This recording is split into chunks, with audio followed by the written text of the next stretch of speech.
But let's dip into this news conference in California. Riverside County Sheriff talking about a man with guns and fake press badges found at Trump's campaign stop on Friday or Saturday. Let's listen.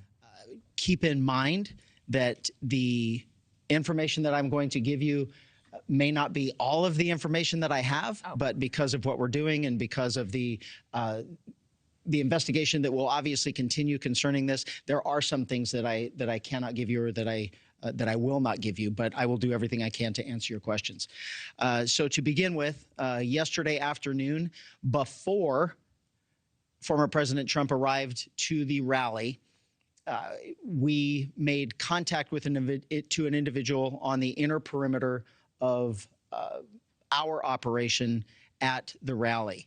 As you can imagine, this was a very large event in regard to previous attempts on the former president's life. This was not something that we were taking lightly. We had a very detailed plan in place on how we were going to keep not only the former president safe, but all of the participants or the attendees of the rally safe.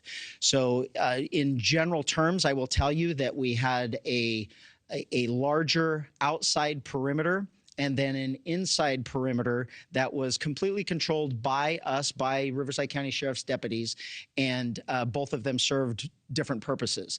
We did not keep residents from their homes. We did not keep people that were traveling through the area from going through if they had a legitimate reason to go through. So the outside perimeter was basically to allow people in that we thought belonged there. The inside perimeter was to make sure and to make sure people were proceeding in the right direction. The way it worked yesterday is only people that were allowed inside the perimeter, the outside perimeter in a vehicle, was if you lived there or if you had documentation that said you were going to this rally in the form of an email with VIP credentials or press credentials. Those vehicles were allowed in. There were no other vehicles allowed. So that outside perimeter are I will give you his name. The name that we have, and I'm going to put an asterisk by it as I explain this later, but we have his name as Vem, V-E-M, Miller, M-I-L-L-E-R, and his birth date is 10/26 of 1974. And the reason why I gave it to you like that is I will explain later. He approached the outside perimeter, gave all indications that he belonged there, that he was that he was a participant that was allowed to get into VIP and to and a press corps, and so he was allowed through that outer perimeter.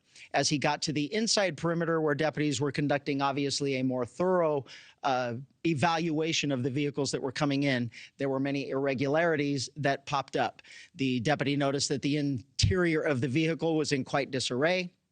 The vehicle had an obviously fake license plate, and that prompted further investigation from our deputy into why the person was there and what he was doing. During that investigation, the deputy eventually found multiple passports with multiple names, multiple driver's license with different names. The vehicle was unregistered, and the license plate was what we in law enforcement would recognize as one that is homemade and indicative of a group of individuals that claim to be sovereign citizens. And assuming the deputy assumes that he was part of that identifying group. So during the investigation, obviously those identification documents were found, in addition to a loaded handgun and a shotgun.